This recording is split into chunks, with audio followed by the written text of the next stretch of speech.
صحیح بخاری حدیث نمبر 62۔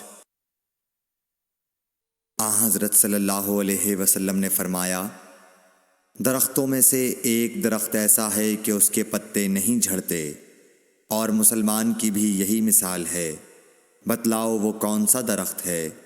یہ سن کر لوگوں کے خیالات جنگل کے درختوں میں چلے گئے۔ عبداللہ نے کہا کہ میرے دل میں آیا کہ بتلا دوں کہ وہ کھجور کا درخت ہے، لیکن وہاں بہت بزرگ موجود تھے، اس لیے مجھ کو شرم آئی۔ آخر صحابہ نے عرض کیا، یا رسول اللہ، آپ ہی بیان فرما دیجئے۔ آپ صلی اللہ علیہ وسلم نے بتلایا کہ وہ کھجور کا درخت ہے۔